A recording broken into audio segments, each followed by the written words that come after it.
Bom dia, sejam bem-vindos à 41ª Semana Científica do Hospital de Clínicas de Porto Alegre, um evento que foi planejado e programado para acompanhar o cenário dos últimos tempos.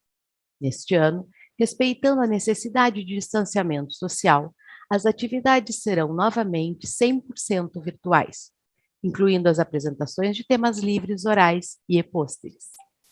Participam desta cerimônia de abertura a diretora-presidente do Hospital de Clínicas de Porto Alegre, professora Nadine Clauser, o pró-reitor de Inovação e Relações Institucionais da Universidade Federal do Rio Grande do Sul, professor Geraldo Pereira Jotes, neste ato representando o reitor da URGS. A diretora da Faculdade de Medicina da Universidade Federal do Rio Grande do Sul, professora Lúcia Kliman, a vice-diretora da Escola de Enfermagem da Universidade Federal do Rio Grande do Sul, professora Márcia Breigeiron, a presidente da Fundação Médica do Rio Grande do Sul, professora Ana Luísa Maia, e a coordenadora do Grupo de Pesquisa e Pós-Graduação do Hospital de Clínicas de Porto Alegre e da 41ª Semana Científica, professora Patrícia Ashton Prola. Registramos e agradecemos os membros da diretoria executiva do Hospital de Clínicas que estão acompanhando esta abertura. O diretor médico substituto, professor Brasil da Silva Neto, o diretor administrativo, Jorge Bajerski, a coordenadora do grupo de enfermagem, professora Ninon Girardon da Rosa, e o coordenador do grupo de ensino, professor José Geraldo Lopes Ramos. Agradecemos a todos que estão assistindo este evento.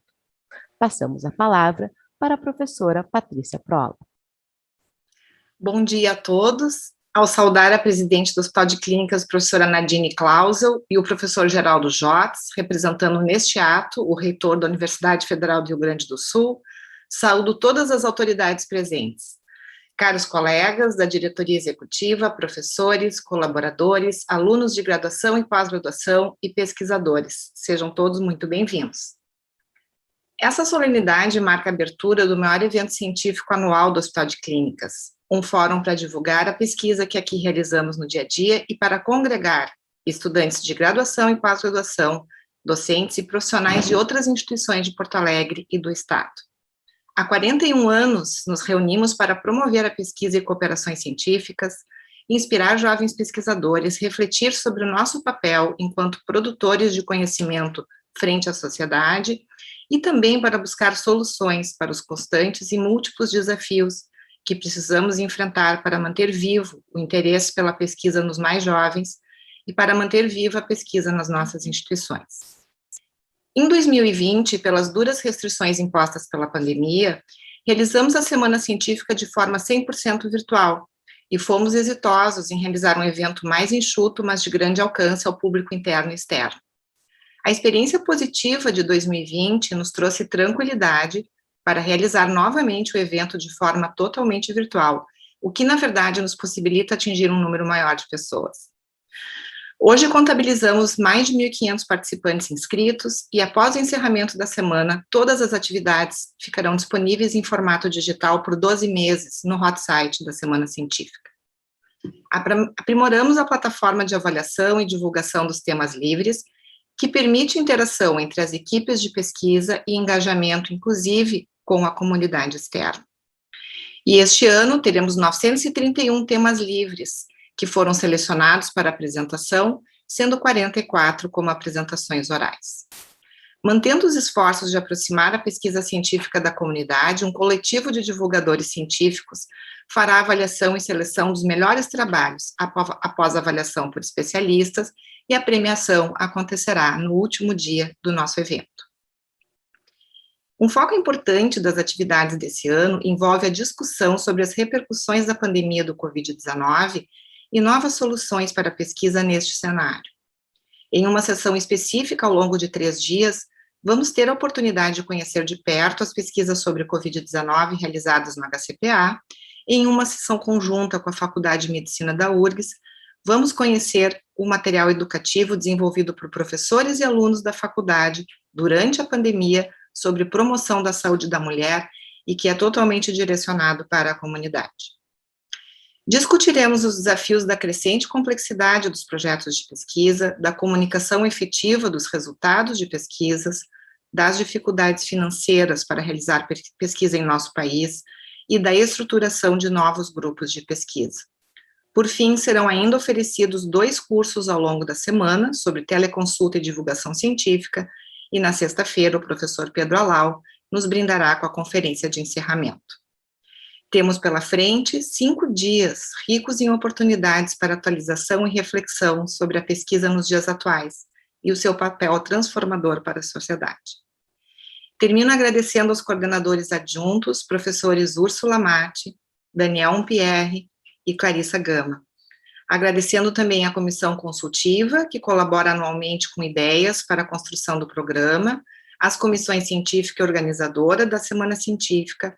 Em especial, agradeço aos colaboradores do GPPG e da Coordenadoria de Comunicação, que não mediram esforços para que esse evento se concretizasse. Agradeço novamente e desejo uma excelente semana para todos nós. Obrigada, professora. Vamos ouvir a professora Ana Maia. Bom dia a todos e todas. Minha voz. Em primeiro lugar, eu gostaria de agradecer à comissão organizadora por esse convite. Uma honra muito grande estar aqui presente com todos vocês. E aqui representando a nossa Fundação Médica do Rio Grande do Sul, a nossa Fundmed, uma orgulhosa parceira da Semana Científica do nosso Hospital de Clínicas de Porto Alegre. Eu não vou me alongar, mas gostaria aqui de saudar a professora Nadine Clausel, o professor Jotes, a nossa querida diretora, a professora Lúcia, a professora Márcia e toda a nossa comunidade científica que está aqui certamente prestigiando esse evento, que mostra uma força descomunal nos tempos atuais, depois de 2 anos de eventos virtuais, final do ano, e aqui temos quase 1.600 inscritos, jovens pesquisadores que ainda colocam toda a sua energia e sua esperança na construção de um país melhor, um país mais inclusivo, um país que tenha a ciência como seu norte. Eu agradeço à professora Patrícia essa oportunidade da participação da Fundmed e desejo a toda a nossa comunidade um evento muito próspero, auspicioso e cheio de esperança. Muito obrigada, professora. Passamos a palavra para a professora Márcia Breigeiron. Bom dia. Bom dia aos componentes da mesa de abertura dessa 41ª Semana Científica do Hospital de Clínicas, já nominados. Aproveito para cumprimentar a professora Patrícia Prola, coordenadora geral do evento, e saúdo os demais componentes de mesa, bem como a todos os participantes desse evento. Para mim é uma grande honra estar participando de tão nobre momento. A 41ª Semana Científica do Hospital de Clínicas é um evento que mantém o respeito ao distanciamento social imposto pela pandemia. Pandemia que trouxe uma situação desafiadora para a academia e para os serviços de saúde, mas ao mesmo tempo nos abriu os horizontes sobre como reinventar as nossas práticas para uma nova conexão com a sociedade. A pandemia nos tem mostrado cada vez mais que o conhecimento científico não é algo maturado, pois traz incertezas e questionamentos que fazem parte do fazer da ciência. E as respostas a esses questionamentos mantêm a comunidade científica engajada em um processo de avanço da ciência. E nisso, a comunidade HCPana contribuiu nos seus diferentes olhares e com lições de vida aprendidas a cada dia para que superássemos as maiores dificuldades impostas pela pandemia. E certa desses desafios, dentro de um trabalho interdisciplinar, a enfermagem tem se superado tanto na assistência quanto na pesquisa nesses tempos de crise. E assim, como estamos comemorando os 41 anos de Semana Científica, a Escola de Enfermagem estará em dezembro completando 71 anos, sempre em parceria com a HCPA, na formação de profissionais de enfermagem e na contribuição da ciência no cuidado de enfermagem. Neste percurso, estamos completando 11 anos do curso de graduação em saúde coletiva, também com formação de profissionais engajados na ciência. O Hospital de Clínicas é o nosso laboratório de ensino e campo de pesquisa, nos dando total apoio para a formação de profissionais com reconhecimento nacional e internacional, tanto na assistência quanto na pesquisa. E neste caminho, o grupo de pós-graduação, em uma parceria de tantos anos com a Escola de Enfermagem, sempre apoiou a nossa trajetória na geração de novos conhecimentos científicos. A Semana Científica é uma oportunidade para o compartilhamento de trabalhos produzidos por docentes, acadêmicos e profissionais de saúde preocupados em oferecer assistência de alta qualidade para a população. Aproveito para parabenizar estes profissionais que tanto contribuem para o avanço da ciência. Termino minha fala parabenizando a comissão organizadora do evento, que tiveram o cuidado de nos oferecer uma programação de excelência. Desejo a todos um ótimo evento. Obrigada, professora. Passamos a palavra para a professora Lúcia Clima. Bom dia a todos. Eu, neste momento, começo saudando a professora Nadine, o professor Geraldo Yost, os grandes representantes do nosso Hospital de Clínicas e da nossa universidade, mas a gente não pode deixar de saudar a professora Patrícia Prola. A professora Patrícia Prola tem sido uma guerreira à frente do GPPG, não só também à frente da Semana Científica, mas durante todos esses 2 anos de pandemia, realmente produzindo, colaborando com a produção da ciência. O tema desta Semana Científica, fazendo pesquisa em tempos de crise, é mais uma das facetas do que esse vírus, do que essa pandemia nos motivou a fazer. Nesses 2 anos, nós temos feito assistência em tempos de crise, nós temos feito ensino em tempos de crise e nós temos feito pesquisa em tempos de crise. E, principalmente, nós temos sido muito criativos em tempos de crise para conseguir superar todos esses desafios que a cada dia se apresentam para nós e com os quais nós não estávamos acostumados ou não estávamos esperando. A inovação, a pesquisa estão se mostrando serem as grandes armas que nós temos para superar essa crise. Então, mais esse sucesso da Semana Científica, com esse número expressivo de inscritos, com esse número expressivo de trabalhos, realmente é uma demonstração de que é possível se superar, de que é possível fazer pesquisa em tempos de crise. Então, professora Patrícia, pelo já adiantado sucesso dessa Semana Científica, receba, em nome de todo o Hospital de Clínicas, os cumprimentos da Faculdade de Medicina. Muito obrigada. Obrigada, professora. Viremos agora o professor Geraldo Jacques. Bom dia a todos. Ao cumprimentar a professora Nadine Clausen, presidente do HCPA, e a professora Patrícia Prola, coordenador do GPPG, cumprimentamos a todos presentes. Em nome do reitor, professor Carlos André Bulhões Mendes, parabenizamos o HCPA pelo início dos trabalhos da 41ª Semana Científica. Neste ano, 100% virtual, não poderia ser diferente em virtude da Covid-19, mas nem por isso deixou de mostrar grandes avanços e benefícios sociais que o Hospital de Clínicas tem dado à sociedade gaúcha e brasileira. Em um país, em um estado, em uma cidade, por que não dizer nas mais diversas instituições onde as pessoas se mostram cada vez mais intolerantes em relação à opinião do próximo, compreender o significado da ética e como ela evolui ao longo da história sinaliza uma possível renovação na postura dos cidadãos e dos seus representantes.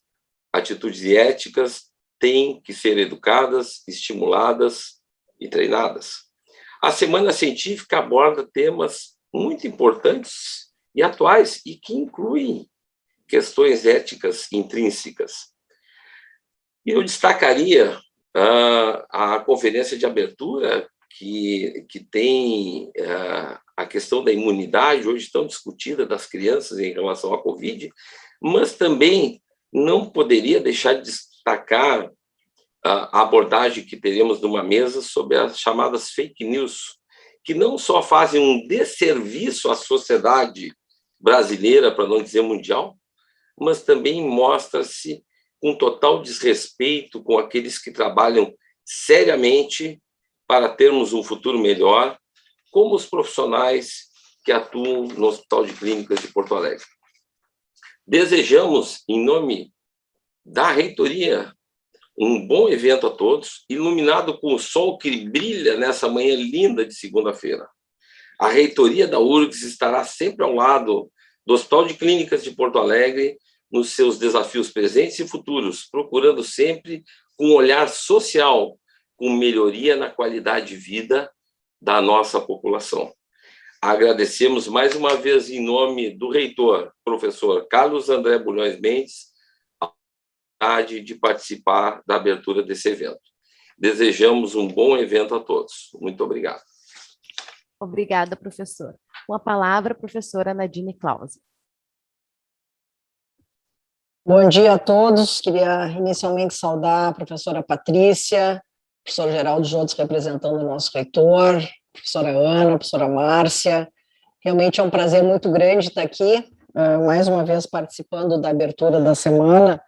E para não me repetir, acho que cada uma das falas realmente reforçam o quanto é importante a gente persistir naquilo que se considera um papel significativo de um hospital acadêmico, né, e que, ao mesmo tempo que presta uma assistência pujante, né, não preciso repetir os números da pandemia, não se furtou de seguir à frente com as questões de pesquisa e foi extremamente importante conduzindo pesquisas relacionadas à Covid, especificamente, as vacinas, tiveram um impulso muito grande aqui no hospital, e eu acho que a professora Patrícia e os demais coordenadores dessa semana, eu dei uma olhada no programa, como todos, conseguem transmitir isso de uma maneira muito sólida, né? A programação está extremamente inclusiva. Não sei se visitaram o site, lindo, Patrícia, parabéns, super amigável, moderno, ágil. Acho que tempos difíceis são tempos de se reinventar, são tempos de dizer propósitos, né, com mais veemência, eu diria, e eu acho que essa semana científica vem coroar tudo isso. Acho que vai ser mais um sucesso, os números são importantes, mas eu acho que a qualidade do programa que vai se desenrolar nos próximos dias, vai coroar muito essa atividade que muito nos orgulha, nunca se falhou de fazer a Semana Científica no Hospital de Clínicas, faça sol, faça chuva, como disse o professor Geraldo, um dia belíssimo com sol, mas se tivesse chuva a gente ia estar aqui fazendo igual, e contentes, né, de estar cumprindo a missão, incluindo os alunos de iniciação, que estão ansiosos aí, mandando WhatsApp e coisa para a gente curtir os pôsteres, mostra que já está viva a semana científica com as pessoas querendo mostrar seus trabalhos, né? A gente não se encontra tanto pessoalmente, mas é uma maneira da gente também se encontrar e repartir a produção científica de tantos professores, alunos, pesquisadores. Eu queria dizer a todos que é um prazer meu e de toda a direção ter a Patrícia e o seu grupo na coordenação da pesquisa, é uma garantia de extremo comprometimento com a ética, com o avanço da ciência, né, e encontrar espaços para que os novos professores e pesquisadores entrando consigam produzir aqui no Hospital de Clínicas.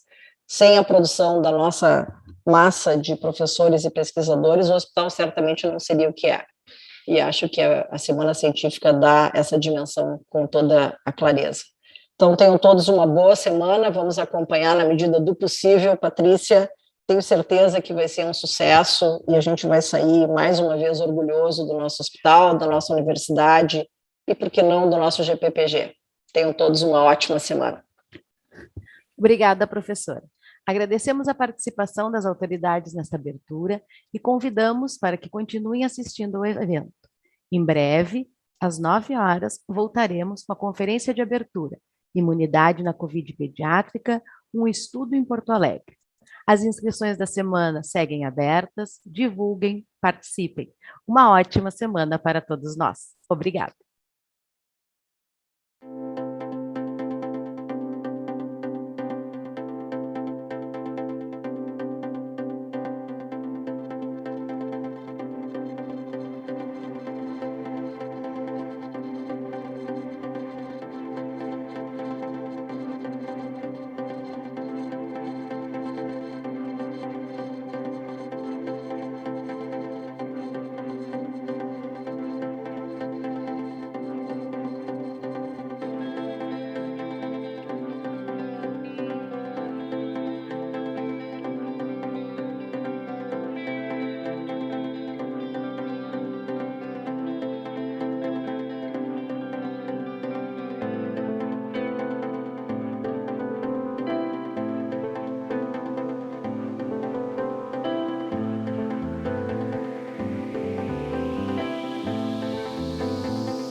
Bom dia a todos. É uma satisfação poder dar início à nossa primeira atividade da 41ª Semana Científica de Porto Alegre, e estará aqui nos brindando com a conferência de abertura a doutora Cristina Bonorino.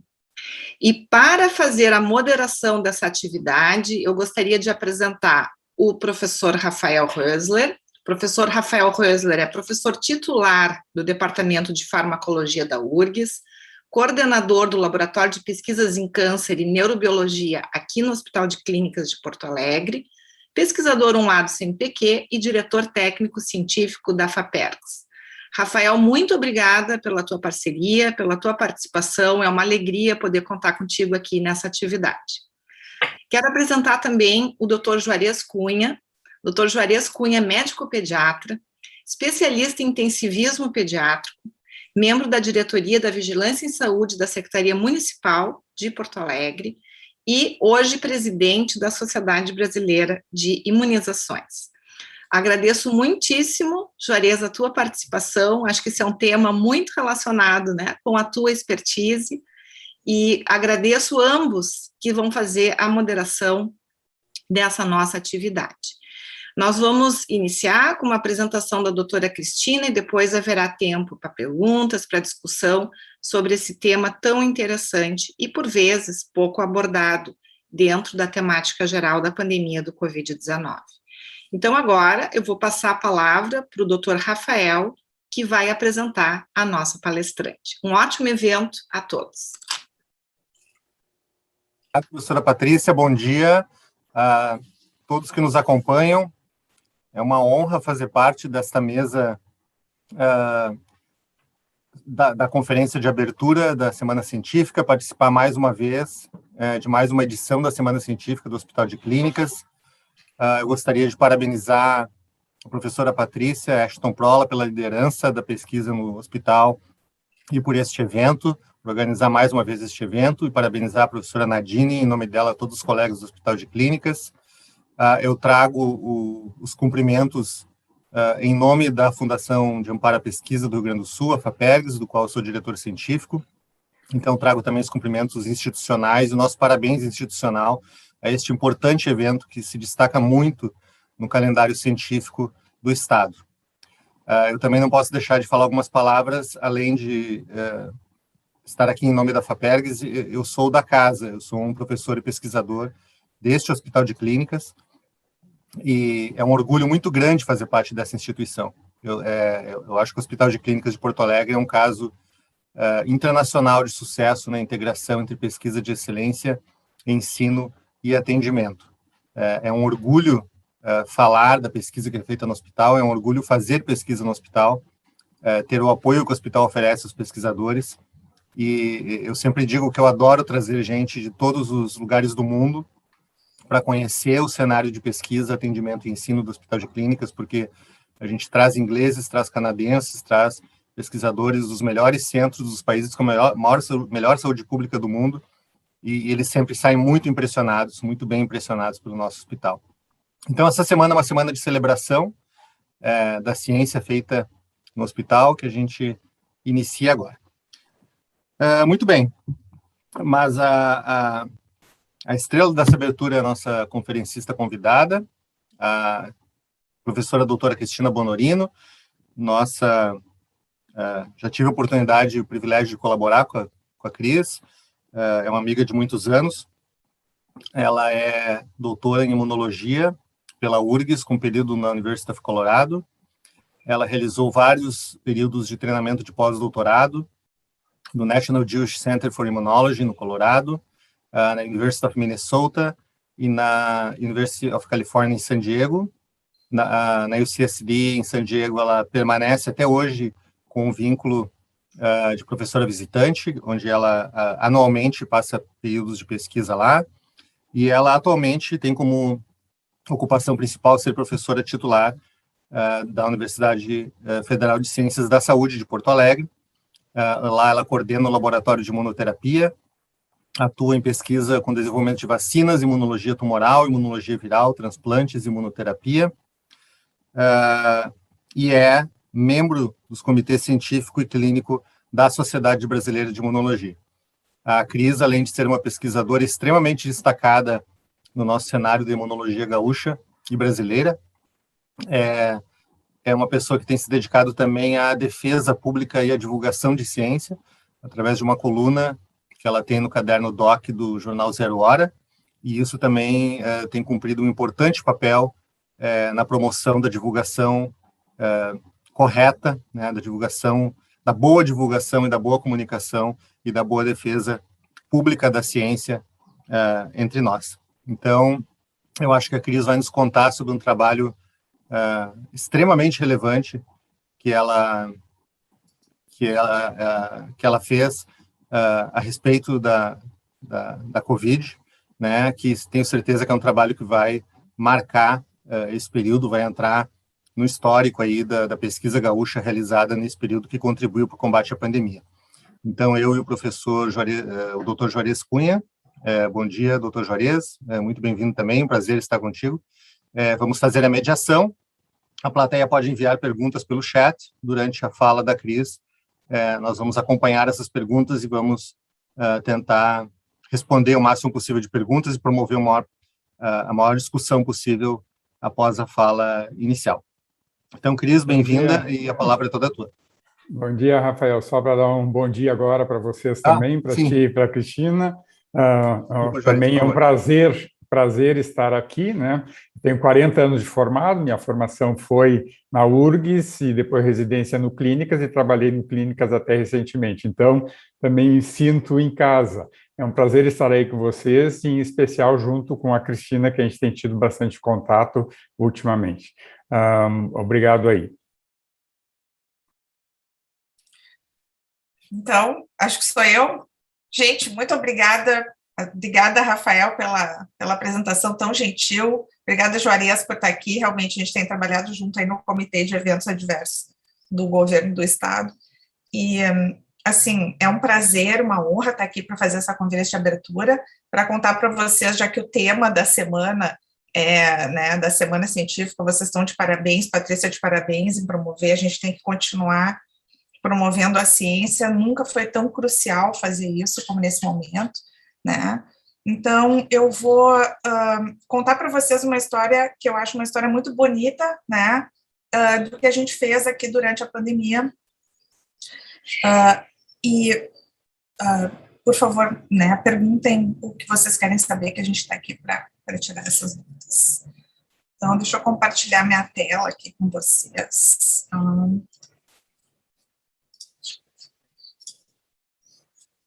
Só me deem um ok, ver se vocês estão vendo. Só coloca em modo de apresentação, por favor. Isso. Tá, então, deixa eu ver se vocês vão conseguir ver a minha canetinha. Né, então, a gente vai falar um pouco sobre o trabalho que a gente fez aqui em Porto Alegre durante a pandemia. E o que aconteceu foi que eu até contei essa história no fim de semana, em que, quando a gente começou a pandemia, a gente não tinha o laboratório pronto, não tinha nada, a gente só tinha área, a gente não tinha verba. Na verdade, isso aqui, o que aconteceu, a gente tinha a área do laboratório, né? A gente tinha os 3 doutorandos que começaram, a gente tinha a colaboração com o Luiz Rodrigues, que é do Laboratório de Imunovirologia, ali da UFSPA, né? E o pessoal do Moinhos de Vento, meu parceiro de longa data, Renato Stein, que é pneumopediatra, e o Marcelo Scotta, que é infecto, me procuraram no início da pandemia, dizendo que a gente tem uma verba que a gente pode reposicionar do PROAD, do SUS, para estudar COVID, né?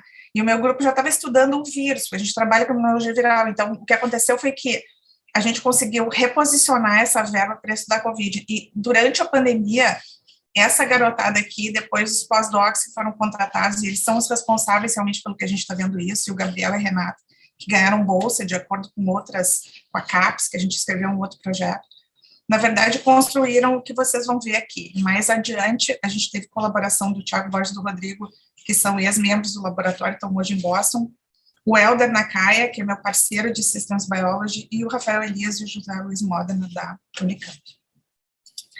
Então, vocês sabem que a Covid-19 é uma doença complexa, né? Ela é multissistêmica e as manifestações clínicas vão variar desde assintomático até morte.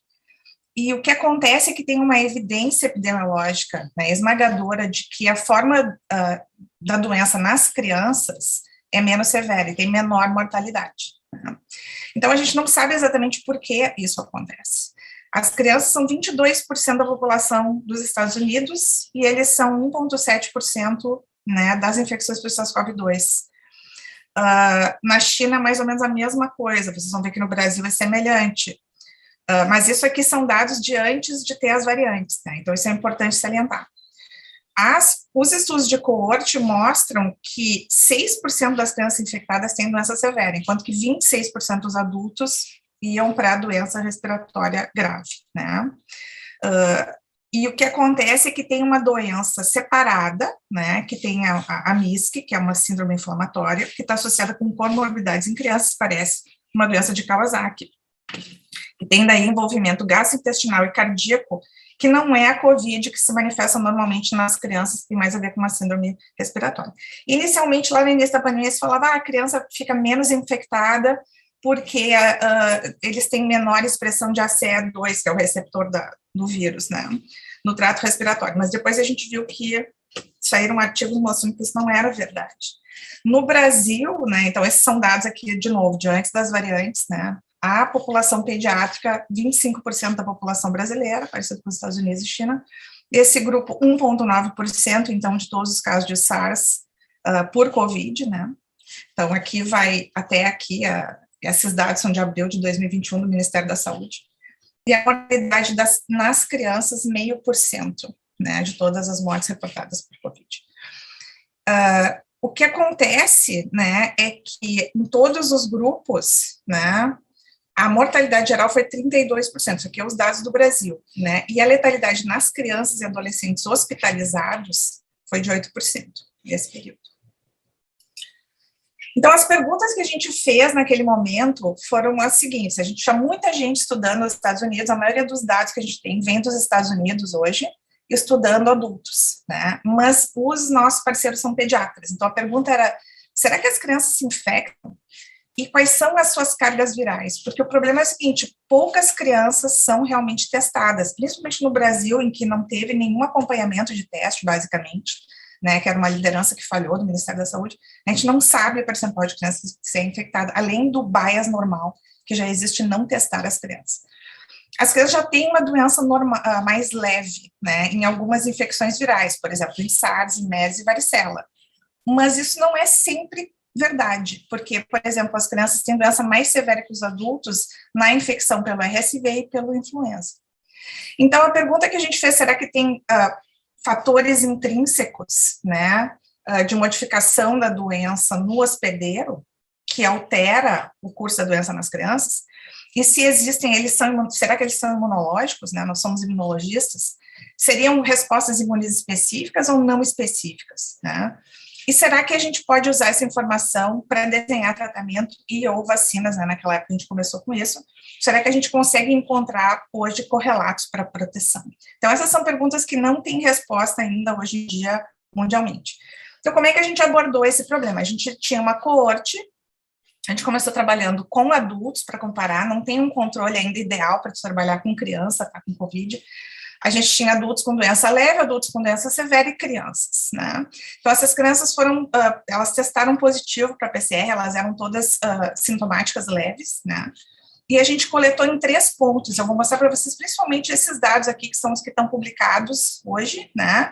Da doença aguda, mas eu vou mostrar um pouquinho, uma palhinha da memória imunológica nessas crianças. Então, a gente coletou sangue, né? Das crianças, separou o plasma e as células mononucleares do sangue, criopreservou isso. No plasma, a gente fez ELISA e testes de neutralização, junto com o pessoal de Campinas. E nas células, a gente fez um perfil de memória imunológica específica e não específica por citometria de fluxo. Isso aqui gerou mais ou menos 40 mil dados, pontos de dados, né, data points, como a gente chama. Não tem como analisar isso a não ser usar uma abordagem de biologia de sistemas, né, e foi isso que a gente fez análises aqui que a gente vai tentar explicar mais ou menos assim o porquê de escolher cada uma em cada momento. Né, a gente usou análise de cluster, principal components, o t-SNE e muita correlação, matrizes de correlação.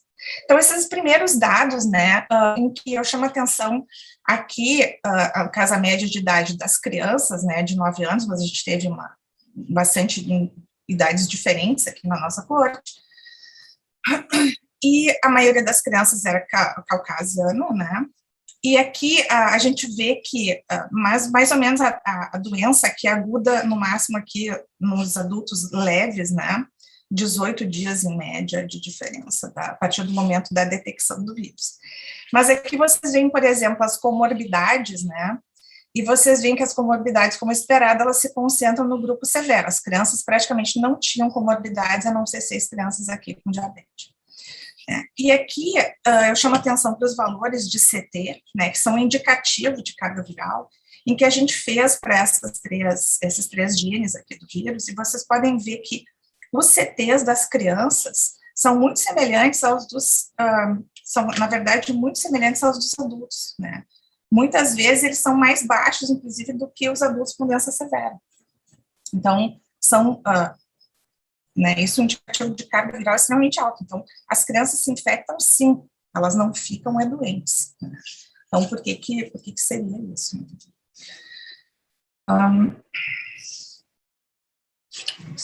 Slide, passou. Então, a primeira pergunta que a gente fez foi se era uma resposta geral não específica imunológica. A gente fez isso usando histometria de fluxo.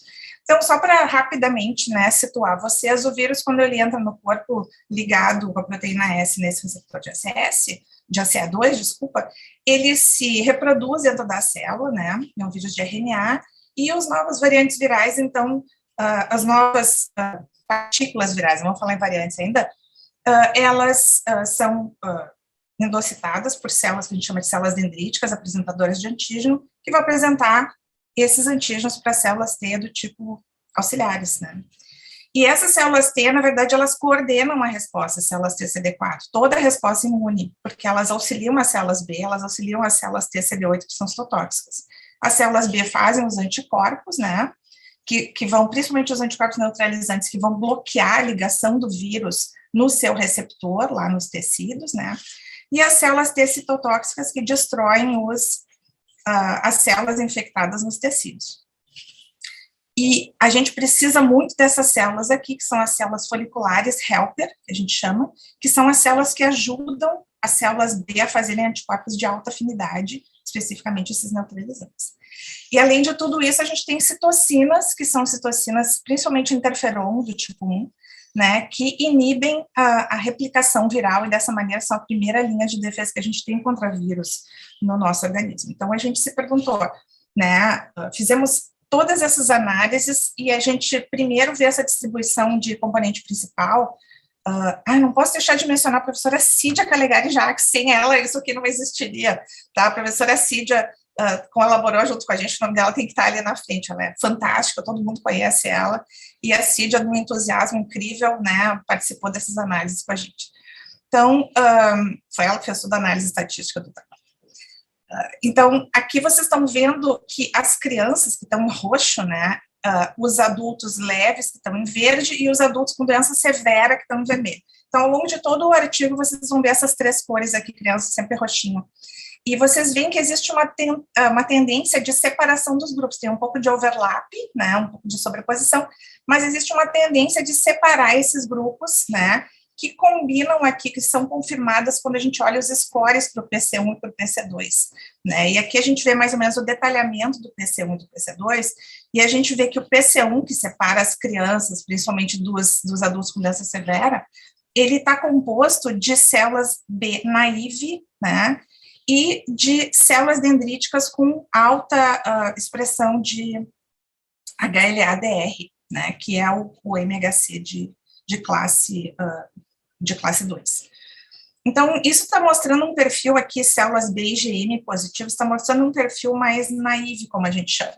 A gente confirmou essa análise por uma análise de cluster hierárquico, em que a gente pode ver aqui, ó, os 3 clusters que aparecem, em que também tu tem um cluster que é composto principalmente de adultos com doença severa, mas alguma sobreposição com doença leve. Esse segundo cluster, composto principalmente de crianças, né, alguma participação de adultos, e esse terceiro cluster, principalmente de adultos com doença leve, também com alguma sobreposição em criança. Então, isso aí vai se repetir ao longo de todas as análises que a gente vê. A gente estava interessado tanto nas semelhanças como nas diferenças.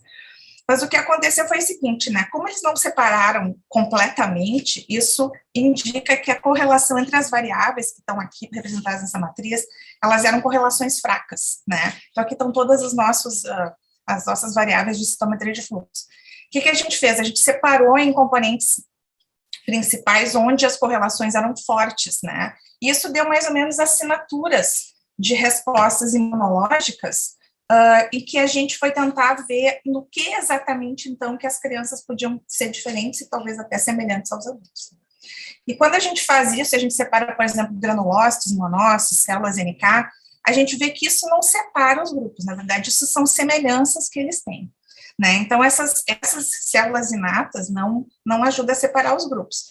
Quando a gente olhou as células dendríticas, que são células inatas, mas são muito importantes para gerar as respostas do tipo T, CD4 e CD8, a gente viu uma coisa bem interessante, que os severos se separavam bastante no PC1 das células dendríticas das crianças e dos adultos com doença leve. Isso se confirma quando a gente faz aqui as análises dos scores, e a gente viu basicamente o seguinte, que as crianças, elas tinham mais células dendríticas, em que expressavam menos CX3CR1, que é um marcador que leva as células para o tecido inflamado, e os adultos severos tinham mais desse marcador, então indicando que as células dendríticas eles estão direcionadas para esse tecido inflamado, né, os adultos com doença severa. E já as crianças tinham mais HLA-DR, ou seja, mais células dendríticas competentes a gerar respostas imunes, parecia que elas estavam prontas para gerar uma resposta imune. Isso era bem diferente, né, dos adultos com doença severa. Então, o interessante foi quando a gente olhou os marcadores de célula dendrítica, o CX3CR1 sempre vai correlacionar negativamente com a expressão de HLA-DR, ou seja, são populações de células dendríticas provavelmente diferentes, gerando respostas diferentes. Então, esse foi um dos principais achados muito interessantes que a gente viu. Né? Quando a gente olhou o que mais ou menos separava realmente, né, ainda com algum overlap, é realmente os scores de células T de memória, que ainda separavam bastante as crianças dos adultos com doença severa, né, que a gente vê principalmente no PC2 uma tendência a separar. Né? A gente não achou que isso era suficiente, então a gente também analisou as citocinas plasmáticas, né, muita gente falou que a interleucina 6, tanto que o anticorpo monoclonal anti-interleucina 6 foi usado para tratar COVID severa, né, está sendo usado ainda, eu acho. E a gente vê realmente que quem tem mais interleucina 6 no plasma são os adultos com doença severa, né, do que na doença leve. Então, isso aqui confirma a utilidade do tratamento com o anti-IL-6. Mas, realmente, a gente só vê citocinas no plasma, a nível detectável, nem foi muito mesmo, assim, no plasma dos adultos com doenças severas. As crianças não tinham muito. Então, um resuminho dessa primeira parte, as crianças, elas se infectam com SARS-CoV-2, elas têm altas cargas virais, tá? Tanto quanto os pacientes adultos. Então, isso é importante, eu vou frisar isso aqui, a gente está numa época de tentar voltar as crianças às aulas, elas vão contribuir para a transmissão, tá? Quando elas se infectam, elas não vão ter doença aparente, tá? Apesar né, de elas terem altas cargas virais, elas têm sintomas leves, né, provavelmente contribuem para a transmissão comunitária, elas se separam dos adultos, e principalmente dos adultos severos, de acordo com o perfil imunológico, né, e as crianças têm mais frequência, né, de células B e T naive, né, ou seja, que não viram antígeno ainda, e células dendríticas com uma alta capacidade de gerar respostas adaptativas, né. As células inatas, provavelmente, então, as células inatas das crianças, principalmente as células dendríticas, têm essa capacidade de gerar novas respostas, né. Principalmente, né, o perfil dos adultos com doença severa tem altas frequências e marcadores de alta proliferação de células T e B. Então, os adultos com doença severa estão fazendo uma resposta muito forte, né, e isso já tinha sido visto no resto do mundo. Então, nossos dados aqui de Porto Alegre confirmam isso. Eu esqueci de falar lá no primeiro slide, né, que a nossa coorte veio não só do Moinhos de Vento, mas também do Hospital da Restinga. Então, a gente tem essas duas populações representadas nos nossos pacientes. Quando a gente vai olhar os anticorpos, muita gente está se perguntando, né? Então, vocês olharam os anticorpos, com certeza a gente foi olhar os anticorpos para o COVID, para o SARS-CoV-2. Então, a gente olhou anticorpos neutralizantes. Quando a gente se pergunta, até hoje, né, procurando um correlato de proteção, que tipo de imunidade a gente quer para o SARS-CoV-2, a gente pensa, a gente quer imunidade esterilizante, que são os anticorpos neutralizantes, que são esses que bloqueiam a adesão do vírus no seu receptor, ou a gente quer simplesmente anticorpos que protejam da doença, ou anticorpos que protejam de doença severa. Então, o que acabou acontecendo com a vacinação, que quando a gente começou esse estudo a gente não sabia, é que parece que existe uma correlação entre esses anticorpos neutralizantes, com as vacinas que geram proteção, com os anticorpos totais, né? Então, a gente olhou as duas coisas. Aqui vocês estão vendo o perfil de anticorpos, então, dos indivíduos para o perfil de IgA e IgG, né, para o RBD, que é a proteína S do vírus. Então, muita gente falava, as crianças não fazem anticorpos, não foi isso que a gente viu, as crianças fazem anticorpos, elas tendem a fazer um pouquinho menos do que os adultos, né, que os adultos com doença leve, doença severa, né, mas elas fazem anticorpos. Inclusive, se tu olha as cargas, as áreas under the curve, né, as áreas sobre a curva, não tem diferença, né, estatística entre as crianças e os adultos. E aqui a gente vê a primeira análise dos anticorpos neutralizantes. Isso aqui foi feito em Campinas por essa tecnologia que a gente não tem aqui, que a gente precisa urgente de um NB3, né, Rafael Roes pode falar sobre isso depois, tem um edital da Copérez aberto para isso, em que a gente pode manipular o vírus, né, no NB3. Então, os guris, o pessoal lá em Campinas mostrou que as crianças, num primeiro momento, na infecção aguda, né, esse é o primeiro ponto de coleta, que é o que a gente está olhando as células, elas têm menos anticorpos neutralizantes do que os adultos, né, mas isso aqui já é na segunda coleta, eu vou dar uma palhinha, né, isso aqui, né, são 3 meses depois da infecção, vocês veem que agora não tem diferença, basicamente, né, entre os anticorpos que as crianças fazem, neutralizantes, e os adultos com doença leve. Os adultos com doença severa realmente parecem fazer mais, mas isso também foi verificado, né, em outros lugares no mundo. Então, até aqui é tudo a mesma coisa. E, finalmente, como é que a gente avalia, então, uma resposta T? Já que a gente olhou anticorpos, olhou a resposta não específica, o vírus, ele tem uma série de proteínas, né, estruturais. Então, a maneira como a gente analisa isso, a gente pega as proteínas estruturais do vírus, a gente faz uma biblioteca de peptídeos que tem um certo sobreposição e analisa, então, pequenos peptídeos, né, que são os epitopos de célula T, para cada uma dessas proteínas. A gente escolheu olhar a reatividade das células T para a proteína S, para a proteína M da membrana e para a proteína N do nucleocapsídeo, né? E a gente faz isso, a gente estimula, então, as células em cultura e a gente mede as células que são positivas para interferon gama, TNF-alfa e IL-17, tanto CD4 como CD8. Quando a gente fez isso, a gente viu uma coisa interessante, né, que as células T das crianças, elas respondiam menos para a proteína S, né, principalmente a CD8, que é uma coisa, primeiro assim, que as crianças fazem resposta, a gente está vendo aqui as crianças fazendo resposta tanto quanto os adultos, né, mas elas respondiam principalmente a proteína N do nucleocapsídeo e para a proteína M da membrana, e menos para a proteína S, né, e isso nos chamou a atenção, então a gente foi olhar se elas faziam anticorpos para a proteína N, né, a proteína N também está sendo considerada como alvo de uma das vacinas, né, para a Covid-19, já faço um plug aqui da mesa de vacinas que vai ter no congresso da UFSPA em dezembro, né, que o Ricardo Gazinelli vai falar da vacina dele. Então, quando a gente olha a proteína, os anticorpos da proteína N, tanto o IgG como o IgA, né, a gente vê que as crianças parecem fazer menos IgA para a proteína N, que é interessante, né, mas elas fazem anticorpos para IgG para a proteína N também, né. Então, não fazem mais, né? Então, parece que a resposta T e a dos anticorpos, elas não têm uma correlação direta, né? E foi isso que a gente viu quando a gente analisa daí agora todas as respostas T versus todos os anticorpos, né? Nos diferentes grupos, a gente vê aqui, como eu digo assim, a gente vê aqui mais ou menos no Nordeste, né, uma correlação negativa entre as respostas T, né, CD4 e CD8, e aqui no Rio Grande do Sul, como eu digo, uma correlação mais positiva entre as respostas T, mas os anticorpos realmente, IgA e IgG para o RBD não tem correlação, não parece ter uma correlação forte com a resposta T. Então, a resposta T é interessante aqui, mostrando em destaque isso que eu acabei de falar, essas correlações fracas, né, entre a IgA para o RBD, né, a IgG para o RBD, a N para o RBD. A resposta de anticorpos não correlaciona muito com a resposta T. E a resposta T, lembrando, é o que nos protege no tecido.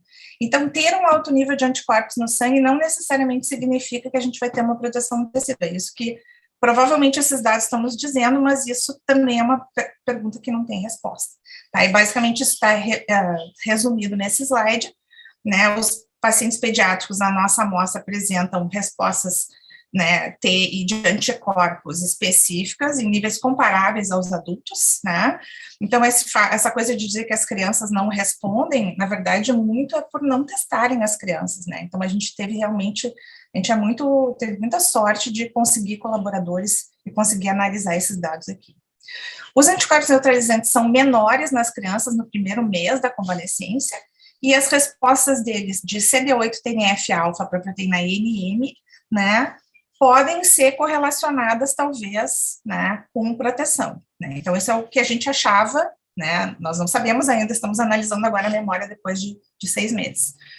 E essas respostas TCD8 não parecem ser afetadas pelas variantes virais, né? Isso também é uma coisa importante, isso não é nosso estudo, mas estudos de lá de San Diego, dos principais especialistas, né, que fazem um estudo bem mais complexo que o nosso de resposta T. A resposta T realmente é a que menos varia. A gente perde reatividade de anticorpos nas variantes, né? Podemos falar sobre isso, mas não de células T. Então, essa é uma resposta extremamente importante, né? As crianças têm respostas para a proteína S e para N. Tem estudos que dizem que as crianças não faziam anticorpos para a proteína N, a gente viu que eles fazem, né? E a gente acredita que o papel das células T na imunidade das crianças é mais importante, talvez, até do que os anticorpos gerados. Tá? Então, isso aqui é o que a gente tinha até agora. Eu vou passar esses últimos minutinhos só mostrando para vocês o que a gente está vendo agora para o próximo artigo, que é a memória, né, principalmente de anticorpos. Então, como é que está a memória dessas crianças e desses adultos também 6 meses e 3 meses depois da infecção? Então, aqui a primeira coleta aguda, que vocês acabaram de ver, isso aqui a gente está vendo a área sob a curva para o RBD, principalmente IgG e IgA, né? E vocês estão vendo aqui os níveis de anticorpos, que eram semelhantes, né? E com o tempo, vocês estão vendo aqui, na segunda coleta, o nível de anticorpos das crianças começa a cair um pouquinho em relação aos severos se mantém, mas também os adultos com doença leve também caem um pouquinho. E na terceira coleta, a gente já vê, então, aqui também essa tendência continua. Ainda tem anticorpo lá, né, 6 meses depois, mas não tem tanto quanto os adultos com doença severa. E para a proteína N é a mesma coisa, né, a gente vê, especialmente para o IgA, né, da proteína N, que já é baixinho, ele vai tendendo a ficar bem menor em relação aos outros, ao que a gente observa nos adultos, tanto IgA como IgG. Então, se a gente olha ao longo do tempo, né, a gente observa isso. Parece que é uma manutenção das respostas, né, mas com os severos sempre, tem uma queda pequenininha aqui, mas os severos sempre ficando com bastante mais anticorpos. Então, ter mais anticorpos não quer dizer que tu está mais protegido necessariamente, significa que tu teve mais contato com o vírus, tá? Isso é uma coisa que eu gosto de frisar.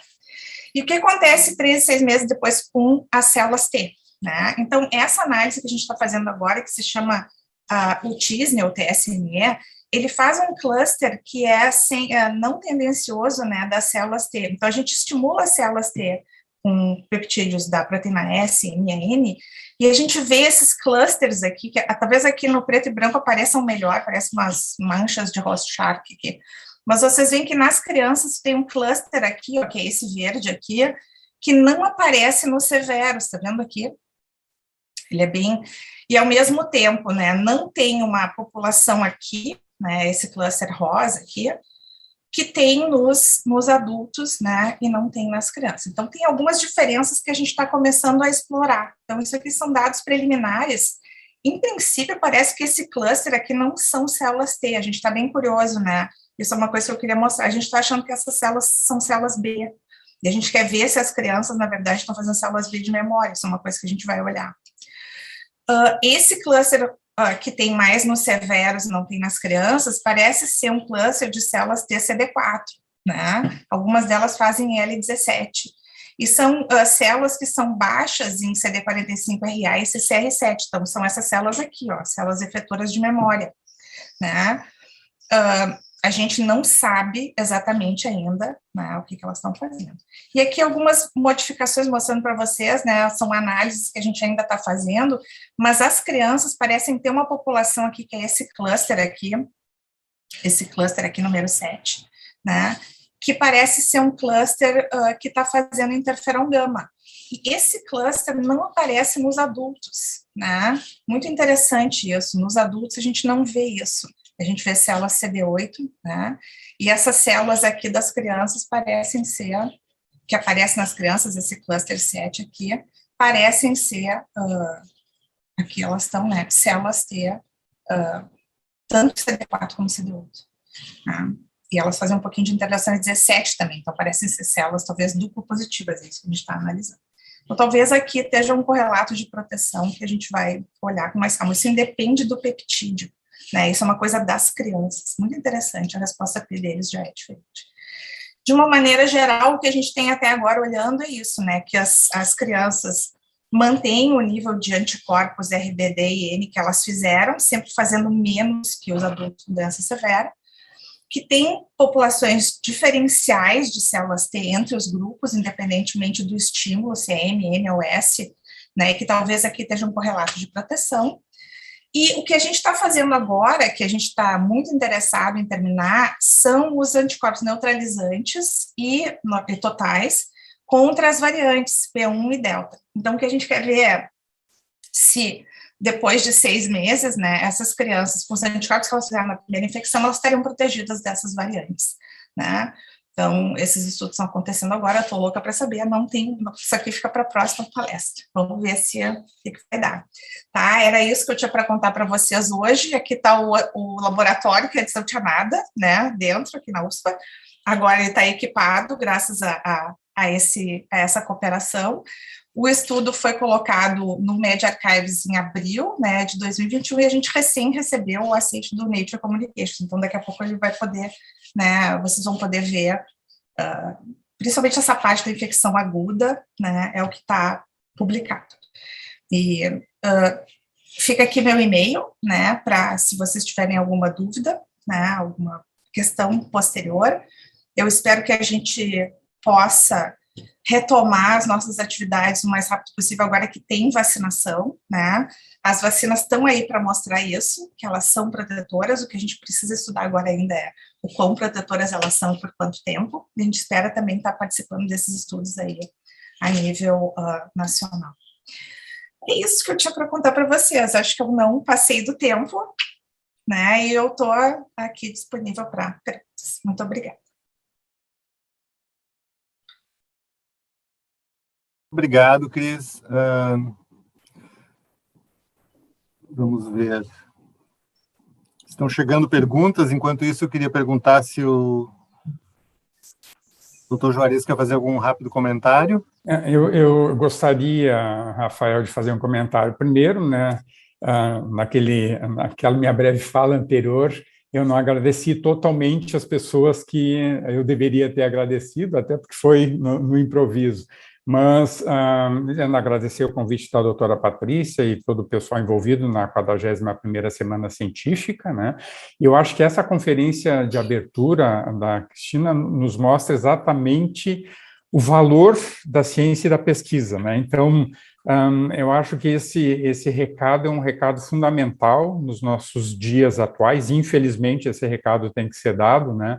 E só dar os parabéns por toda a pesquisa. A gente fica... Eu não sou pesquisador, não sou imunologista. Vocês têm muito mais experiência do que eu, né? Sou pediatra, então é claro que a gente fica muito impressionado com tudo isso que está sendo feito, né? E isso não está sendo feito só aqui, né? Em todo mundo. Então, a gente tem que valorizar o saber, valorizar o conhecimento. Mas, muito obrigado, Cristina. Excelente sua apresentação. Doutor Juarez, não, é realmente um feito científico muito diferenciado, né? Parabéns, Cristina, todo o time, toda a equipe e as instituições envolvidas. A gente tem uma pergunta da Ariane Bastos Arseno. Será que não seria porque as crianças tomaram vacinas de imunidade recentemente e por isso podem aparecer nos clusters? Acho que é isso que ela quis dizer. Então, Ariane, essas crianças, elas, assim, esse dado que a gente mostrou aqui é tudo sem vacinação, tá? Então, lembrando, essas amostras foram coletadas, começaram a ser coletadas em maio de 2020, né, e terminaram de ser coletadas por dezembro de 2020. Então, isso foi antes de existir vacinação, inclusive para a maioria dos adultos, né. Eu me lembro quando terminou as coletas, um dos nossos pacientes se vacinou, doença severa por idade. Então, foi assim, foi o primeiro, né. A gente propôs, agora teve um edital do Instituto Todos pela Saúde, para estudos de coorte, a gente mandou uma carta dizendo que a gente está com vontade de manter a coorte, a gente quer olhar a resposta para vacinação. Então, o que a gente sabe mais hoje de vacinação no mundo é sobre as vacinas, o pessoal que tomou vacina da Pfizer, que é a mais abundante, e que, principalmente nos Estados Unidos, o pessoal fez a maioria dos estudos, Moderna também. Então, a gente sabe muito hoje sobre a resposta, né? Mas a gente não sabe nada das crianças. Eu estou muito curiosa para estudar isso, né? Porque elas recém começaram a ser vacinadas. Então... Calcular, Cris, as implicações disso tudo para a vacinação das crianças, o que tu acha que dá para... Então, eu estou muito curiosa, porque os estudos em adultos, eles mostram o seguinte, que quem teve COVID, né, documentada, e depois foi vacinado, são essas pessoas que fazem uma imunidade que a gente vê, assim, que ela é mais completa, né. O que está acontecendo, né, que a gente já falou várias vezes? Quanto mais tempo passa, mais o vírus circula, né, em pessoas não vacinadas, surgem novas variantes. Então, o que acontece é que a pessoa que não teve COVID e é vacinada, a capacidade que ela tem, é o que os estudos dos meus colegas lá nos Estados Unidos estão mostrando, a capacidade que esses anticorpos têm de bloquear o vírus, ela é limitada. Ela ainda é muito boa, né, quanto mais cedo a pessoa tiver tomado, quer dizer, quanto mais tarde a pessoa tiver tomado a vacina, né, então, digamos assim, tem uma variante que surgiu agora, e tu recém foi vacinado, teus anticorpos ainda estão segurando, mas tu foi vacinado lá 6 meses atrás, a variante surgiu agora, cai bastante a resposta, ainda protege da hospitalização, mas aquelas curvinhas ali, bonitinhas que vocês viram, elas começam a se distanciar. Então, isso primeiro causou um alarme, e levou muita gente a propor essa questão da terceira dose. Então, muito da questão da terceira dose foi baseado nessas curvas que eu mostrei para vocês, em que a gente vê a diferença, né, por exemplo, como se eu mostrasse uma curva de anticorpo neutralizante contra a variante original e contra a delta tivesse uma super distância, né. Então, depois que começaram a surgir os dados epidemiológicos, né, suportando, então, a terceira dose para os idosos, que totalmente eu suporto, e, na verdade, eu acho que a gente tem que vacinar todo mundo de novo aqui no Brasil, já faz muito tempo que a gente foi vacinado, essa é a verdade, a gente está terminando a vacinação, mas o pessoal que se vacinou lá atrás deve ser vacinado agora de novo, né, então acho isso. Segundo, só para terminar essa questão, então, eu quero ver, uma das perguntas é, se nas crianças que tiveram Covid, como essas nossas, se a vacina vai induzir essa proteção, entendeu, mais alta e que cobre as variantes. Então, isso é uma coisa que a gente tem condições de responder hoje para o Brasil, se nos der o dinheiro, tá? Só para terminar isso. Eu queria pegar um gancho aí, assim, até para fazer alguns comentários. Primeiro, até assim, lá no início da tua apresentação, que eu acho que é uma verdade que a gente tinha em relação ao grupo C menos acometido, com menos doença e menos gravidade, menos morte, né, o grupo de crianças e adolescentes, E eu acho que chama muito atenção os dados brasileiros, né, porque nós temos só em 2021, nós temos quase 20 mil internações por SRAG em crianças e adolescentes, né, e nós temos 1.349 óbitos até agora, até a semana 43, de crianças e adolescentes. A gente pegando toda a pandemia, nós temos mais de 2.400 óbitos nessa faixa etária. Né? Isso é o percentual, altera aquele percentual que a gente falou lá de abril de 2021? Eu não sei te dizer porque eu peguei o boletim só agora de 2021, né? Mas o que eu queria chamar a atenção é que mesmo para a síndrome inflamatória hemosistêmica pediátrica, os nossos números também são assustadores. Nós temos 1.363 diagnósticos de SIMP com 82 óbitos. Os nossos óbitos são muito superiores a todos os outros países. É claro que a gente também tem, aqui no Rio Grande do Sul, uma situação muito diferente em termos de evolução. Mas o que eu queria colocar para ver a tua opinião exatamente nisso, né? Então, a gente sabe que, sim, é uma faixa etária que ela, vamos dizer, é protegida, como tu mostrou até, eles têm viremia, têm uma possibilidade alta de transmissão, né? Claro, tem uma tendência de doença mais leve, mas não significa que não possa acontecer moderada e grave. Qual a tua expectativa em relação à vacinação da criança? E também se tu acha que dos estudos que a gente tem até agora, e mesmo em termos de experiência dos outros países, em relação basicamente à segurança. A segurança? E também uma outra pergunta já. Segurança. Também segurança das vacinas na faixa etária pediátrica, né? Porque é uma coisa que os pais têm bastante receio.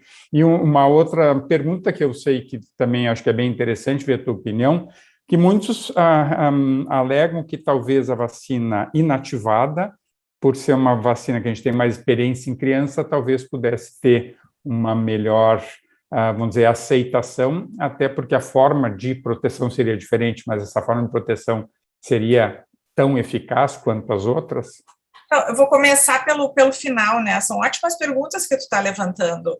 A questão da vacina inativada, realmente, assim, o que atrapalhou o fato de poder usar essa vacina ou não, e deixou meio que abandonou, foram duas coisas principais. Primeiro, que não teve estudos, né? O Butantan não realizou esses estudos no Brasil e a Sinovac não proporcionou esses estudos mundialmente, né, mostrando a forma de proteção da vacina. Então, por exemplo, hoje ninguém sabe exatamente como essa vacina protege. Ao passo que a Pfizer, a Moderna, a gente sabe tudo.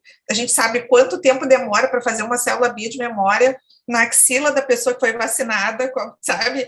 É uma coisa absurda. A gente nunca teve essa capacidade de fazer punção no linfonodo drenante, né, em humanos. Esse é um estudo que a gente só fazia em símios antes. Hoje a gente faz isso, tá na Science Translational, esses estudos, né, maravilhosos, em que a gente vê a duração do centro germinal, que é a reação para fazer os anticorpos neutralizantes, quanto tempo dura, que nos permitiu hoje, inclusive, aumentar o intervalo entre as doses, que esses intervalos de 3 semanas, 4 semanas, foram bolados pensando assim, vamos vacinar o máximo de pessoas com eficácia e com segurança. Hoje a gente sabe que se deixar mais, né, 2 meses, 3 meses, está lá o centro germinal, está funcionando, pode deixar, né? Então, muito interessante, mas são decisões que a gente pode tomar baseadas em estudos. Então, esses estudos a gente não tem para a vacina inativada, que é uma pena. Eu propus para o Butantan fazer os estudos, não levei, né? Então, assim, o que eu posso fazer, né? A outra coisa é a vacina que tu falou da questão da segurança, né? Então, o que os estudos estão mostrando é que tem segurança para vacinar as crianças, né? Tem eficácia, ou seja, e eu até acho isso, que enquanto a gente puder ir fazendo esses estudos, a gente vai vendo que pode aumentar o intervalo, né, entre as doses. Então, assim, gente, todas as decisões que a gente toma, né, vocês sabem isso, meus colegas aqui, a gente precisa dos estudos para tomar essas decisões de maneira, né, otimizar as políticas públicas. Então, se a gente não tiver esses estudos, a gente não vai saber o que fazer, né? Mas deixa então, eu te perguntar, Cris, então, interrompendo. Tá, por exemplo, Estados Unidos e Israel usaram com 28 dias de intervalo. Nós usamos com 3 meses. Então, naquele momento que a gente tomou aquela decisão, até a gente não tinha muito embasamento para tomar a decisão, só a possibilidade de vacinar muito mais gente, muito mais rápido, né? Que era fundamental em termos de saúde pública. Né? De primeira dose, né, Juarez? Que a primeira dose a gente sabe que não protege completamente. Então, foi aquela coisa de escolha de Sofia. A gente fez isso, que eu entendo que a gente faz. Mas o que eu estou defendendo aqui é isso. A gente precisa fazer os estudos para saber se a gente pode realmente aumentar o intervalo ou não. E hoje eu posso te dizer com segurança, baseado no que eu vi, dá para aumentar pelo menos para 8 semanas o intervalo da Pfizer. Né? Sensacional. Da Moderna também está saindo estudos semelhantes. É o Só pessoal mais uma, Rafael, depois... Washington University. Pode falar. Não, mas eu acho, na tua opinião, a gente ter tido uma realidade diferente da Delta pode ser consequência desses intervalos maiores que a gente utilizou, das aplicações das vacinas? Eu conversei muito com isso com o Zé Luiz Modena, né, lá de Campinas, e com o Rafael Elias, são nossos parceiros para fazer o PRNT, que é os anticorpos neutralizantes. Então, eles fazem, sequenciando o vírus e tal. E, assim, o Modena é virologista, né? Então, ele colocou uma hipótese muito interessante, que é a seguinte: no Brasil, a gente teve a P1, né? Muito mais que nos Estados Unidos e nos outros lugares. Então, o que acontece entre a P1 e a Delta no Brasil é que a P1 competiu com a Delta, né? Em termos de infecção. Provavelmente, muita gente se infectou com P1 e não sabe, né? Até porque já tinha tido a B, a original, se infectou com P1, ficou protegido da P1, quando chegou a Delta, era como se tivesse tido 2 doses de vacina. Então, a gente não sabe se foi pela vacinação ou se foi simplesmente, acho que não teria sido, no primeiro momento, assim, acho que é mais provável que tenha sido essa questão de competição entre as 2 variantes e infecções assintomáticas. De novo, o Ministério da Saúde não proporcionou esse tipo de estudo, então fica na especulação.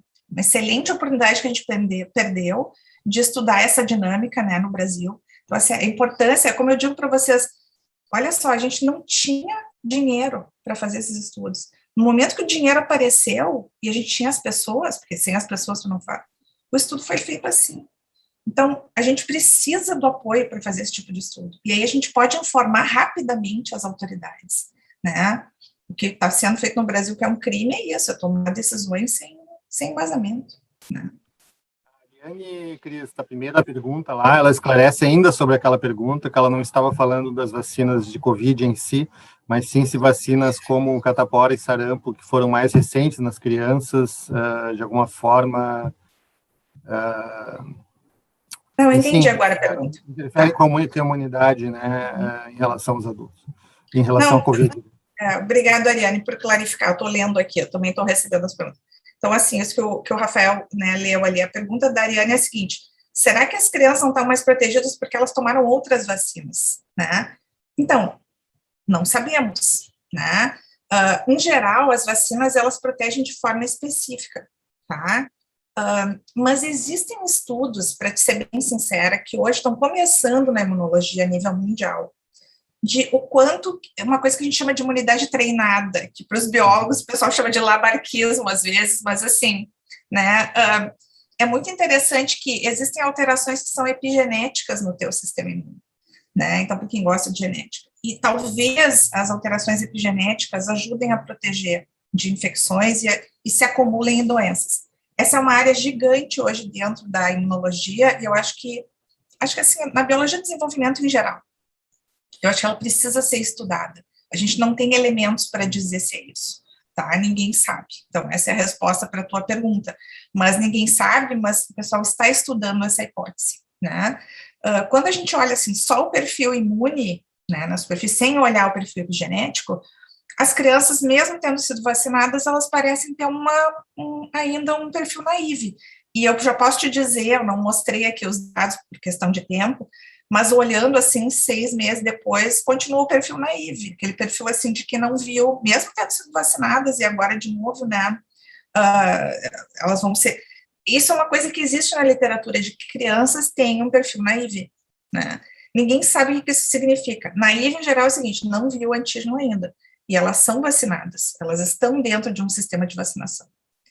Né? Acho que vai ser interessante, complementando, a gente olhar a comparação das crianças brasileiras e as crianças americanas, porque as crianças americanas não recebem as mesmas vacinas que nós. Então, tem várias hipóteses que a gente pode tirar, né? Então, assim, eu adoraria fazer parte desses estudos e acho que, assim, o estudo do epigenoma pré- e pós-vacinação é um negócio que está caindo de maduro, que a gente tem que fazer. Só um comentário, Rafael, que dessa imunidade treinada, porque, inclusive, eu acho que surgiu muito antes, né, de termos as vacinas COVID, surgiram vários estudos e várias propostas de BCG, polio oral, tríplice viral, vacina gripe, vacina pneumocócica, surgiram, inclusive, vários artigos, alguns até demonstrando, quem faz vacina da gripe tem proteção para COVID.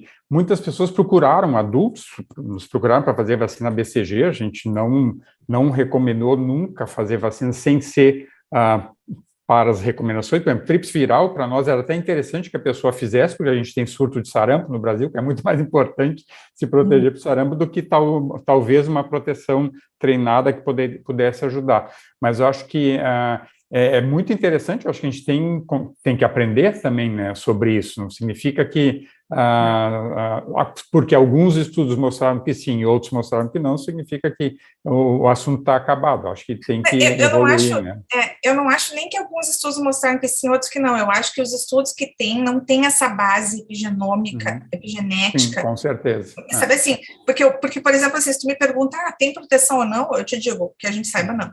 Né? Como é que poderia ter proteção? Hoje, como imunologista, eu te disse, epigeneticamente, porque eu sei que antigenicamente, expressão assim de anticorpo, célula T não é.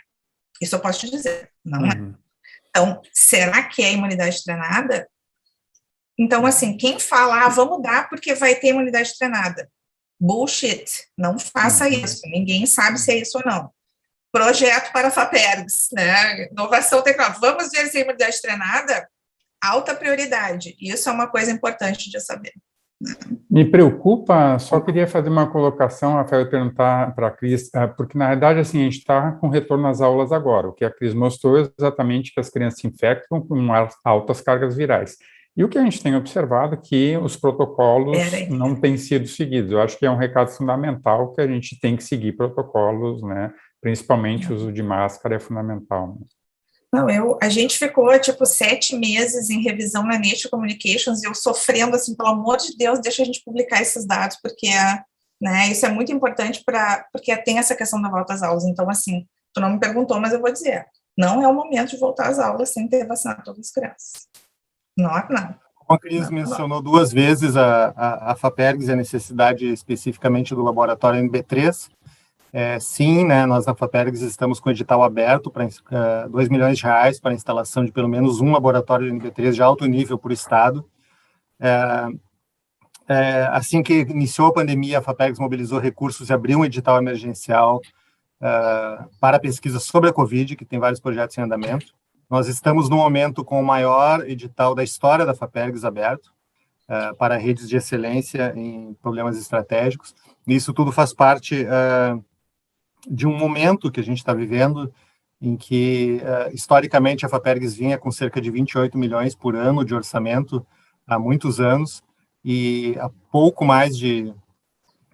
pouquíssimos meses, na verdade, nós recebemos um aporte que mais do que triplicou o financiamento da FAPERGS. Nós estamos com 82 milhões de 28 do orçamento comum, dentro do programa Avançar RS, ainda muito distante do ideal, muito distante do que outros estados fazem, muito distante da própria previsão constitucional do estado, mas um momento que talvez seja o de maior aporte na história, um dos momentos de maior aporte na história da FAPERGS.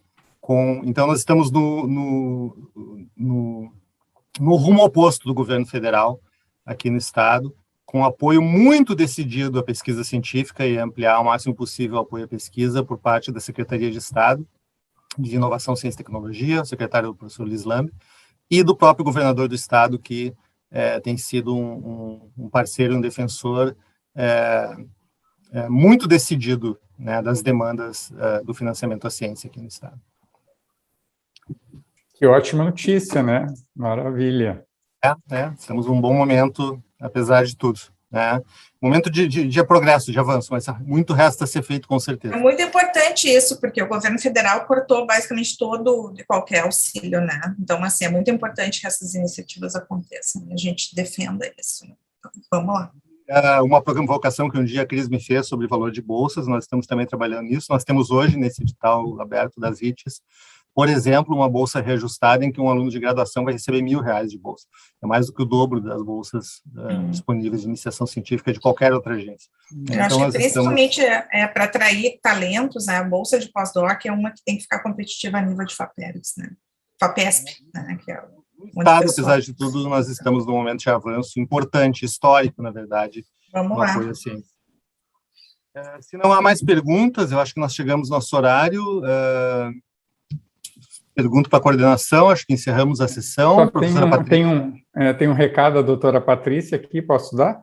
Que às 13 horas de hoje e amanhã e quarta, serão mostrados os resultados de pesquisa COVID, né, inclusive dos projetos com fomento a FAPERGS, e que ela nos pede aqui para dar esse recado das sessões das 13 horas para o pessoal participar. Você quer fazer uma palavra de encerramento, então, para a gente fechar essa primeira sessão? Muito obrigado, Cris, parabéns, é um trabalho realmente histórico aqui, eu acho que vai ficar, né, quando contarem a história de tudo isso que nós passamos, esse trabalho de vocês vai ter marcado ali um ponto de diferença mesmo, de inflexão na ciência que foi feita na resistência científica e médica que a gente fez aqui no Estado. Muito obrigada, Rafael, mas eu sempre reforço, quem está de parabéns são as meninas e os meninos que trabalharam na pandemia, como eu disse, enquanto a gente ainda lavava as compras do supermercado, eles estavam indo para o laboratório a pé para trabalhar nessas amostras. Então, assim, eu acho importante falar, né, nós estamos aqui numa semana científica de um hospital universitário público SUS e universitário vinculado à Universidade Federal do Rio Grande do Sul, que é uma universidade co-irmã da Universidade da Cris, que é a Federal de Ciências da Saúde de Porto Alegre, e eu acho que espero que para toda a população esteja muito claro que no momento em que iniciou a pandemia, no momento em que iniciou a pandemia, no primeiro dia que iniciou a pandemia, nós tivemos mobilização dos recursos das universidades federais, dos laboratórios de pesquisa que começaram a oferecer testes de PCR. Nós tivemos professores, técnicos e alunos que voluntariamente se ofereceram para ir para a linha de frente da batalha, para fazer testes, para aplicar vacinas, para pesquisar, para enfrentar de todas as formas possíveis a pandemia. Eu gostaria que outros setores do Brasil, por exemplo, a indústria farmacêutica privada do Brasil, tivessem feito o mínimo do que fizeram as universidades públicas e os hospitais universitários brasileiros. Eu peço que todos reflitam o que teria sido, foi ruim, está sendo ruim por causa da resposta do governo federal, mas eu peço que todos imaginem o que teria sido deste país sem as universidades federais, os hospitais universitários federais, o Butantan e a Fiocruz e o SUS. O que teria sido de nós... As universidades lideraram, absolutamente, lideraram a resistência e o trabalho durante a pandemia. Sem as universidades, não sei o que teria acontecido. Né? Então, assim, impressionante. Da nossa comunidade acadêmica muito orgulho. Que se mobilizaram voluntariamente, né? E realmente essas instituições públicas evitaram que fosse muito, muito, muito, muito pior e estão ajudando a nos tirar dessa crise toda. Eu gostaria só, então, de agradecer também e reforçar, né, absolutamente tudo que vocês falaram, né? Eu acho que, infelizmente, a nossa realidade é essa, mas, felizmente, a gente tem o SUS, tem o PNI, tem as universidades, temos nossos pesquisadores. Poderia ter sido muito diferente do que foi, muito diferente, se a gente tivesse tido, não só, como tu falou, da rede pública, mas também da rede privada, um investimento maior, né, na pesquisa e na ciência. E um recado, muita gente ainda não se vacinou, que poderia ter se vacinado, inclusive profissionais de saúde, então, por favor, aquilo que a Cristina mostrou, né, esterilização, doença, severidade, a gente tem certeza que as vacinas protegem para a severidade, para a morte, pode ter aquela imunidade coletiva que a gente gostaria com a esterilização, cada vez fica mais distante, mas quanto mais pessoas estiverem vacinadas, menor o vírus, menor quantidade de vírus circulando, menor possibilidade de novas variantes, menor possibilidade de escape. Então, vamos nos vacinar e vacinar todos que são já eleitos para serem vacinados. E aguardar que cheguem as vacinas para as crianças. Isso aí. Obrigado, doutor Juarez. Obrigado de novo, Cristina. Parabéns pelo trabalho. Obrigado, Patrícia. E então nós encerramos. Chamo para a próxima atividade, que será às 11 horas. E agora eu agradeço a todos que acompanharam, todos que nos acompanharam e prestigiaram o evento. E passo para os nossos operadores técnicos conduzirem agora realmente o nosso fechamento aqui técnico da sessão. Muito obrigado, bom dia, boa semana a todos. Tchau, gente. Semana Tchau, pessoal. Tchau. Aí, boa semana.